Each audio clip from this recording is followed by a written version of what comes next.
A colônia foi fundada em 1961 pelo ex-oficial nazista Paul Schaefer e várias centenas de seguidores.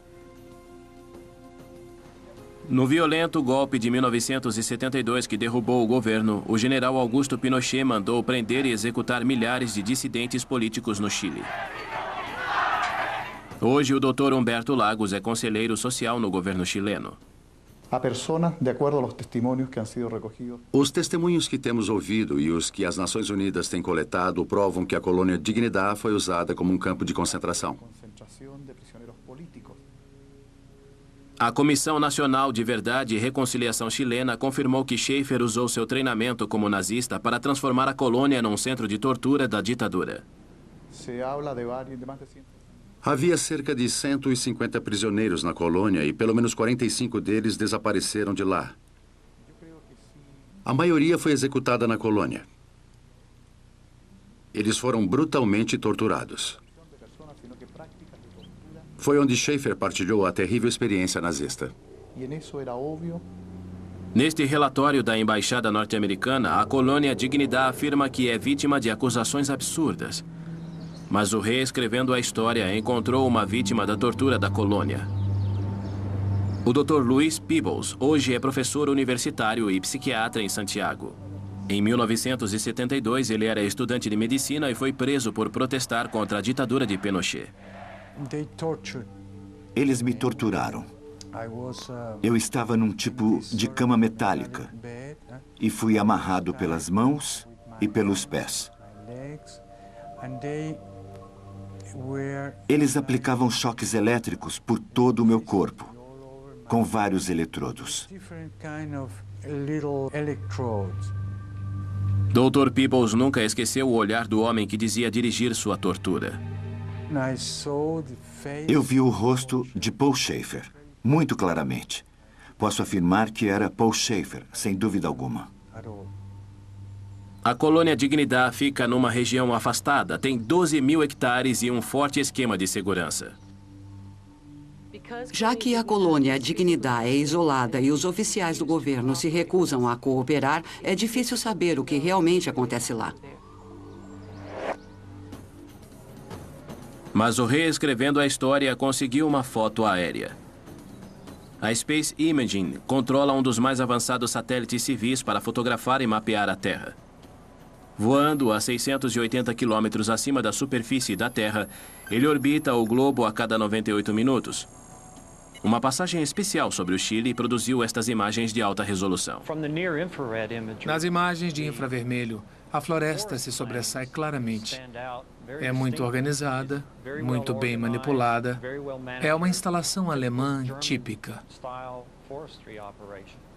A extração de madeira, a lavoura e a mineração ajudam a sustentar a colônia, e um sistema de segurança avançado a protege. O acesso é controlado. Há um portão e algumas construções próximas que poderiam ser alojamentos de guardas ou de forças especiais. A vista aérea revela novos detalhes sobre o tamanho da colônia Dignidad, mas não pode registrar o que está por trás das portas fechadas. Somente aqueles que viveram dentro da colônia realmente sabem o que vai além dos portões. José Efraim Weder escapou recentemente da colônia Dignidad. Esta é a primeira vez que ele compartilha sua história. José diz que quando tinha 2 meses de idade, seus pais pobres o levaram para o único hospital da região, na colônia Dignidad. Ele nunca mais os viu novamente. Foi criado num quartel por uma mãe substituta alemã. Ele disse que quando começou a queixar-se e perguntar sobre sua família verdadeira, foi drogado para ficar quieto. Eles me injetavam essa droga uma vez por semana. Fizeram isso para eu ficar submisso, para não dizer o que pensava. Assim, eles podiam me manter sob controle. José diz que quando estava mais velho, viu um alto escalão nazista que visitou a colônia. Ele falava de uma forma extremamente grosseira. E disseram que ele tinha matado um número enorme de judeus. E ele ouviu a liderança da colônia falar sobre um norte-americano que tinha desaparecido da colônia Dignidad. Boris Weisfeiler era professor de matemática da Universidade Estadual da Pensilvânia. Seus pais escaparam da Alemanha nazista e fugiram para a Rússia na década de 30. Em 1981, ele fugiu da Rússia e tornou-se cidadão norte-americano. Quando não estava lecionando, fazia viagens longas para partes exóticas do mundo. Em sua visita ao Chile, em 1985, ele encontrou a prisão e a morte. A irmã de Boris, Olga, ainda vivia na Rússia quando ele desapareceu. Ela esperava ter notícias dele quando ele voltasse para os Estados Unidos. Boris deveria me ligar no início do período letivo, em 14 de janeiro. Eu esperei um dia, esperei 2. Ele não telefonou e então comecei a ligar eu mesma, dia e noite. Olga finalmente ficou sabendo que seu irmão havia morrido no Chile. A história oficial é de que foi um acidente. Ele morreu num rio e seu corpo nunca foi encontrado. Um documento do Departamento de Estado relata que Weisfeiler foi capturado pela milícia da colônia Dignidad. Testemunhas viram Weisfeiler na colônia. Ele estava sendo torturado e tratado como um animal. O motivo? Ele foi confundido com um caçador de nazistas espionando a colônia.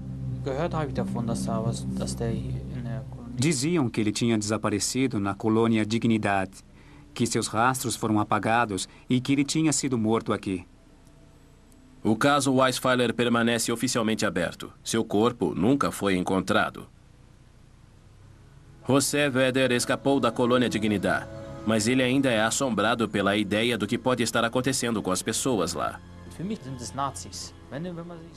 Eles não matam pessoas com gás, mas a forma com que eles tratam você, com eletrochoques e todas aquelas coisas, faz com que sejam nazistas.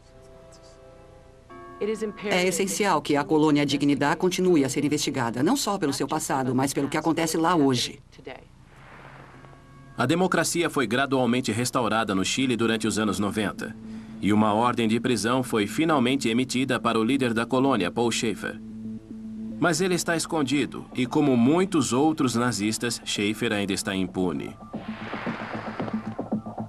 Joseph Mengele, Walter Hauff e Alois Brunner nunca pagaram por seus crimes. É possível que ainda hoje haja centenas de criminosos de guerra nazistas vivos e livres. Será que é tarde demais para se fazer justiça?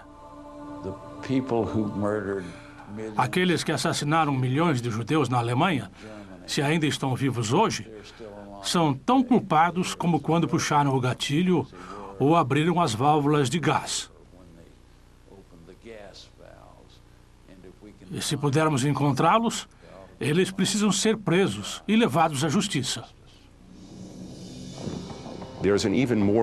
Ao perseguir e processar criminosos nazistas, mesmo que estejam na casa dos 80, enviamos uma mensagem clara sobre as consequências para aqueles que possam cometer genocídios e crimes contra a humanidade no futuro.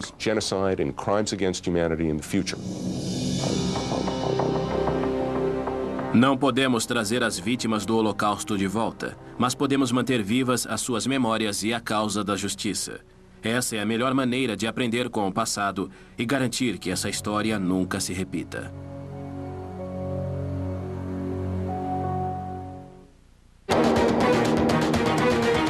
Versão brasileira, Tempo Filmes, São Paulo.